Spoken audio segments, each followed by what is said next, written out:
শওকত মোল্লা সাহেবকে আমরাই বলছি, উনি মায়ের দুধ খেয়ে যদি থাকে আমাদের ভাঙড়ে, ওনার গার্ড না নিয়ে আসুক, তারপর শওকতকে আমরা দেখছি কি করতে পারি। আমরা মহিলারা ওকে কি করব ও নিজেই ভেবে পাবে না। ফুরফুরা শরীফের নামটা যদি ওর নামের পাশ থেকে বাদ দেওয়া যায়, ও একজন বাসন মাজার চাকরের চাইতেও খারাপ, এটা আমি নিশ্চিতভাবে আমি মনে করি। তোর দলের কর্মীরা কোন রকম নোংরামি করেছে আমাদের গাড়ি ঘিরে, তোর ক্ষমতা নেই ভাঙড়ের মাটিতে ঢোকার। আজকের প্রকাশ্যে সবাই চ্যালেঞ্জ করে আজকে বলে দিচ্ছি, বাসন মাজার যোগ্য না। আমি তো মনে করি উনি বাথরুম পরিষ্কারের যোগ্য না ভাঙড়ে। ওনাকে যে বাথরুম পরিষ্কার করার জন্য ওনাকে রাখবো সেরকমও যোগ্য নয় উনি শওকত মোল্লা।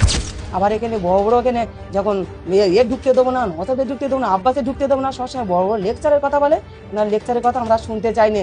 2026-এ আমরা ওকে গার্ড বাদ দিয়ে আসুক, আমরা দেখে নেব। আমি তো মনে করছি যে আমাদের চালতে বেরিয়ায় একবার ওরকম গার্ড না নিয়ে আসুক। শওকত মোল্লা সাহেবকে আমরাই বলছি, উনি কাকে পুঁতবে আর কাকে রাখবে। উনি ক্যানিং থেকে এখানে এসে বড় বড় ভাষণ দিচ্ছে, ওনার ভাষণ আমরা শুনছি। উনি মায়ের দুধ খেয়ে যদি থাকে আমাদের ভাঙড়ে, ওনার গার্ড না নিয়ে আসুক, তারপর শওকতকে আমরা দেখছি কি করতে পারি। আমরা মহিলারা ওকে কি করব ও নিজেই ভেবে পাবে না। আজকের নাম না নিয়ে বলছে যে পুঁতে দেবো মাটিতে, জ্যান্তই পুঁতবো। কাকে পুঁতবো আর কাকে রাখবো সেটা আমরা বার করে নেব। নওশাদ সিদ্দিকী বলছে ঝাঁপ দিয়ে খালে পড়া উচিত। উনি কোথায় আসছে আজকে ক্যানিং থেকে এখানে এসে ভাঙড়ে যে অবজারভার করছে। আজকের অভিষেক ব্যানার্জি তো বলেই দিয়েছে আমার কোনো অবজারভার নেই, তাই অবজারভার দাবি করে কেন এখানে ভাঙড়ে এসে এত আমাদেরকে আত্মহত্যা করতে যাচ্ছে উনি। ওনার তো বোঝা উচিত যে নওশাদ সিদ্দিকী তো সৎ সাহসী মানুষ আজকের দুনিয়ায় কেউ নেই। ওনারা করতেও জানবে না, কাউকে করতেও দেবে না। কাউকে সাহস আসলে কারুকে ওনাকে মনে করছে যে কাউকে আমরা আমাদের ভাঙড়ে কাউকে হতেও দেবো না। এটা সত্যর পথে থাকলে সবাই থাকবে, মিথ্যার পথে থাকলে কেউ থাকবে না। সত্য একদিনকে জয় হবে। নওশাদ সিদ্দিকী আব্বাস সিদ্দিক ভাইজানকে উল্টো পাল্টা বলছেন, এর শাস্তি শওকত মোল্লাকে পেতেই হবে। একটা ক্রিমিনাল উনি। নিজে ভাবুক যে আমি ক্রিমিনাল, কি ভালো।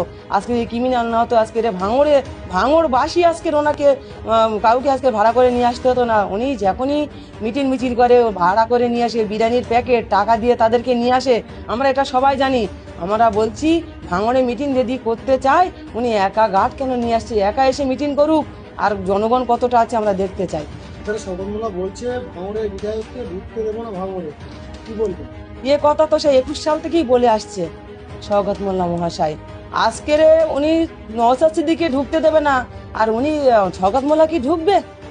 শওকত মোল্লা সবসময় একই কথা বলে, ফুরফুরায় জাহাঙ্গীরপাড়া থেকে জিতে আসুক নওশাদ সিদ্দিকী, হ্যাঁ আব্বাস সিদ্দিকী জিতে আসুক, উনি এই কথাটা সবসময় রিকোয়েস্ট করেন। শওকত মোল্লাকে বলছি আপনি ক্যানিং থেকে ভালো ভেবে, না লুকিয়ে, না কাউকে মারপিট করে, কাউকে হানাহানি না দেখিয়ে উনি ওখান থেকে আগে ভোটটা করে দেখাক যে না আমরা কোনো ছাপ্পা মারিনি, আমরা সত্য বাপের বেটা, আমরা দেখো ভালোভাবেই ভোটটা করছি, কারোর সঙ্গে মারপিট করছি না। কিন্তু তারপর তো আমরা বসবো যে উনি ক্যানিং থেকে ভোট ভালোভাবেই করে আমাদের বিধানসভায় আমাদের ভাঙড়ে এসে উনি অবজারভার হচ্ছেন। অবজারভার নামে হচ্ছেন, ওনার কাজে কিচ্ছু নন। কিন্তু নওশাদ সিদ্দিকী আজকের সারা দেশ দুনিয়ায় ঘুরছে, ওই তার তো কেউ কিন্তু তাকে খারাপ বলছে না, কেউ ক্রিমিনাল বলছে না, কেউ গুন্ডা বলছে না। আজকে শওকতকে সর্বদিক দিয়ে সব চোর করছে। কেন করবে? যে এত টিএমসির বড় বড় নেতা তারা দেখুন আজকে সব জেলের ভিতরে আছে।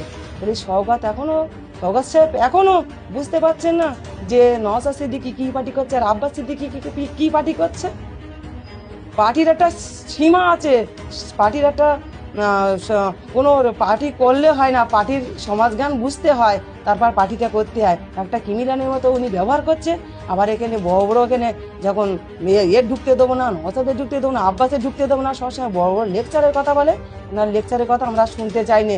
2026-এ আমরা ওকে গার্ড বাদ দিয়ে আসুক, আমরা দেখে নেবো। নওশাদ সিদ্দিকী ছোট ভাইজানকে এরকম বলছে, নিজেরও খারাপ লাগছে। কেন? শওকত মোল্লা আজকের উনি বলছে এই কি বলেছে বাসন মাজার যোগ্য না। আমি তো মনে করি উনি বাথরুম পরিষ্কারের যোগ্য না ভাঙড়ে। ওনাকে যে বাথরুম পরিষ্কার করার জন্য ওনাকে রাখবো সেরকমও যোগ্য নয় উনি শওকত মোল্লা। কি করে আপনি ওনাকে বিধায়ক বলেন? আমরা তো শওকত মোল্লাকে আমরা বিধায়ক বলে মানতাম আগে। আমরা মানতে চাই না ওনাকে। হ্যাঁ, উনি যে সৎ থাকতো আজকে ওনার পিছনে আমরাও থাকতে পারতাম। আজকের তাদের উনি ওই নওশাদ সিদ্দিকী ছোট ভাইজান আজকের কোনোদিনের জন্য কোনো পার্টি করেছেন যে বিজেপি সবসময় বলে বিজেপি করে, বিজেপির কাছে টাকা নেয়, বিজেপির হাত ধরে থাকে। ওই বিজেপি পার্টিতে ছিল নওশাদ সিদ্দিকী? কাউকে দেখেছেন? কিন্তু ও শওকত মোল্লা মহাশয় আজকের কোথায় ছিল?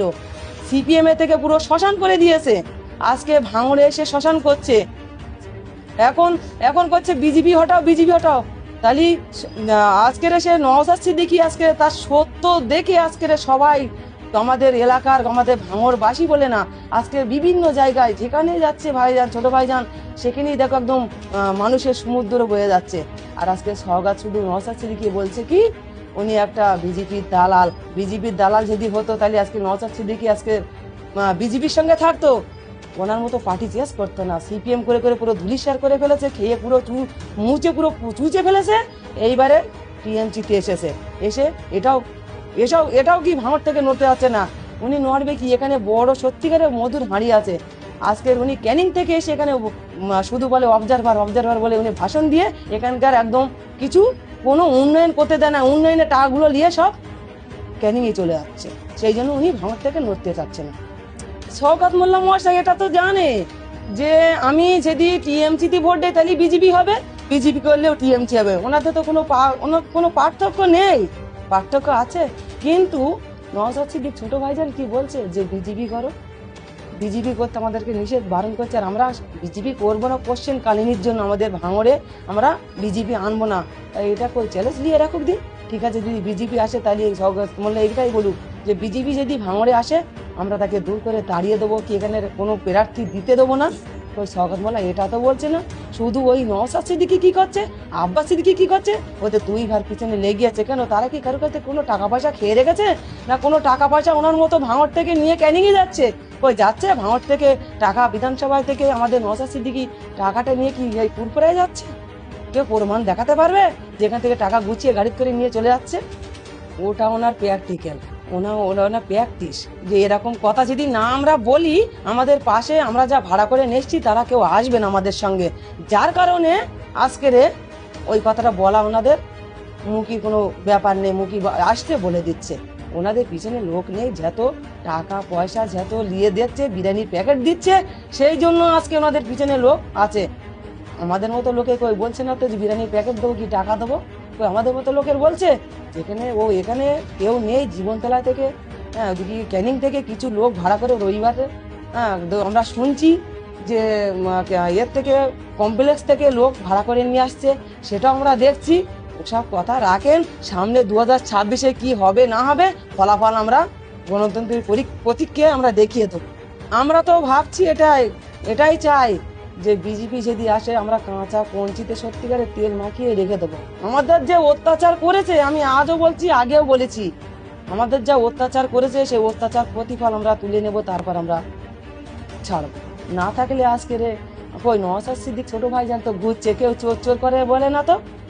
তিনি তো চুরি করতে আসেন না, যে চুরি করতে আসে তাকেই বলছে, আর যে চুরি করতে এসছে তাকেই বলছে। ওই বড় ভাইজান আসছে কই, তাকে তো কেউ বলছে না যে চোর চোর চোর চোর। ওনাকে দেখে আজকে চোর চোর মহিলারা কেন বলছে? উনি নিশ্চয়ই উনি চুরি করেছে বলে হয়তো প্রমাণ দেখেছে বলছে, এটা কোনো ব্যাপার নাই তো। শিয়ালের ডাকটা কি চোর চোর? উনি একটা এখানকার অবজারভার, ওনাকে যদি শিয়ালও ডাকলে সেটাও তো ভালো কথা। শিয়ালও ওনাকে দেখে ঘেন্না করছে, তা শিয়াল ডাকছে। মানুষ নাই ঘেন্না করছে, তা শিয়ালও ঘেন্না করছে। তাহলে উনি কি ধরনের একটা এখানকার অবজারভার শওকত মোল্লা এমএলএ মহাশয়, আপনারা দেখুন। আমি তো মনে করছি যে আমাদের চালতে বেরিয়ায় একবার ওরকম গার্ড না নিয়ে আসুক। গার্ড নিয়ে আসছে কেন? অত গার্ড আমাদের ভাইজান আসছে, 4টে করে গার্ড আছে, তাও না গার্ড না দিলেও কোনো ব্যাপার নেই। আমরা চাইনি যে আমাদের ভাইজানকে গার্ড দিয়ে দাও, ভাইজানের গার্ড লাগবে না, আমরা চাইনি। শওকত মোল্লা এত গার্ড লাগছে কিসের জন্য? নিশ্চয়ই কোনো আতঙ্কে, কোনো ভয়ের জন্য উনি গার্ড নিয়ে আসে সাথে করে।